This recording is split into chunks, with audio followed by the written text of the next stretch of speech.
નમસ્કાર વિદ્યાર્થી મિત્રો, ધ સ્માર્ટ લર્નર ચેનલમાં આપનું સ્વાગત છે। તો આજે આપણે જોવાના છે સંસ્કૃત બોર્ડ પરીક્ષા માટે વિભાગ એના મોસ્ટ આઈએમપી પ્રશ્નો। તો વિદ્યાર્થી મિત્રો, તમે ચેનલમાં નવા તો ચેનલને સબસ્ક્રાઈબ કરો, વિડીયોને લાઇક કરો અને શેર કરો। તો તમારે વિભાગ એમાં પહેલો જ પ્રશ્ન આવશે, ગદ્યખંડને ગુજરાતી ભાષામાં અનુવાદ કરો। તેમાં 2 ગદ્યખંડ આપ્યા છે, તે પૈકી કોઈ પણ એક તમારે અટેન્ડ કરવાનો છે। તો એક ગદ્યખંડ આ પણ આઈએમપી છે, પૂરા એકસ્મિન જલાશય અનર્ગત વિધાતાવાળો। આ ફકરો પણ તમારે કરીને જવાનો છે। પછી બીજો છે ગદ્યખંડ કે અથ ત્રયો મત્સ્યા નિશ્ચિત્યમ જ્ઞાત્વા અનાગત વિધાતા નિષ્ક્રાંતઃ સપરિજનેન। આ ફકરો પણ તમારે કરીને જવાનો છે। આ પણ પૂછાઈ શકે તેવો છે। અહીં મેં 4 ગદ્યખંડ આપ્યા છે, તેમાંથી તમારે કોઈ પણ એક પૂછાશે 100%। પછી છે સંસારે વિવિધા પદાર્થા સંતિ। પછી છે વિક્રમ દ્વાદશયા શતાબ્દા સિદ્ધરાજ જયસિંહ વાળો। આ 4 ફકરા તમારે કરીને જ જવાના છે। પછી હશે વિકલ્પ પ્રશ્નો અને વિકલ્પ આપેલા છે, તેમાંથી વિકલ્પો શોધીને લખવાના છે। તો તે પણ તમે પ્રશ્નો જોઈ શકો છો સ્ક્રીન ઉપર। અહીં બધા જ આટલા પ્રશ્નો કરી લેશો તો મોસ્ટ પણ આમાંથી જ પૂછાતા હોય છે। તેના જવાબ પણ આપેલા છે, તે જોઈ શકો છો।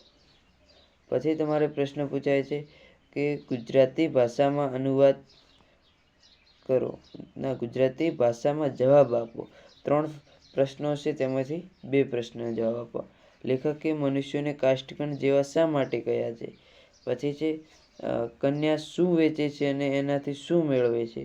પછી છે અજાણ્યા પુરુષને જોઈને અર્જુને કેમ આશ્ચર્ય થયું? તો 7 થી 8 નંબરના પ્રશ્નો તમારે ગુજરાતીમાં જવાબ આપવાના પ્રશ્નો હશે, તમારે તેમાંથી કોઈ પણ 2 પ્રશ્ન લખવાના છે।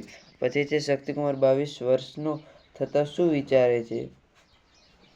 પછી બ્રહ્મા ક્ષમા અંગે શું કહે છે? પછી અજાણ્યા પુરુષના પુત્રની શી દશા હતી? જે આ પ્રશ્નો છે તે માર્ચ 2023 ને આ પણ માર્ચ 2023માં પૂછાયેલા છે, પણ આ વર્ષે પણ પૂછાવાની શક્યતા ધરાવે। પછી છે માછીમારોનું વચન સાંભળી માછલાઓએ પરસ્પર શું કહ્યું? પછી કૂટનાથે વિતદસને છેતરવા માટે કઈ યોજના બનાવી? પછી જ્યોતિ ઉપર તરફ શા માટે જાય છે? પછી છે નેક્સ્ટ પ્રશ્ન, કૂટનાથે વિતદસને છેતરવા માટે કઈ યોજના બનાવી? પછી છે સજીવોના સ્વાભાવિક સાદૃશ્ય કયા કારણથી હોય છે? પછી આ જુલાઈ 2022માં પૂછાયેલા છે। પછી લેખક મનુષ્યને કાષ્ઠખંડ જેવા શા માટે કહ્યા છે? પછી તમારે આવશે ટૂંક નોંધ।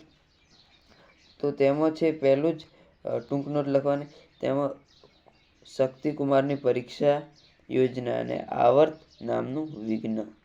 પછી નેક્સ્ટ છે ગુણવતી કન્યાનું આયોજન અને બ્રહ્મા દુર્વાસાનો ઠપકો। પછી છે ચંદનદાસનું પાત્રાલેખન કરો અને શ્રી કૃષ્ણનો અંતિમ સંદેશ। પછી સાંડલ્યે કરેલું ઉદ્યાનનું વર્ણન। પછી નેક્સ્ટ તમારે ફકરો પૂછશે, એટલે કે ગદ્યખંડમાંથી પ્રશ્નોના જવાબ લખવાના હશે। તો અહીં ફક્ત 2 ગદ્યખંડ આઈએમપી આપ્યા છે, તેમાંથી આવી શકે। અને આ ગદ્યખંડમાંથી પ્રશ્નોના જવાબ એકદમ ઇઝી હોય છે, તમે ફકરો વાંચીને તેના પરથી જવાબ લખી શકશો।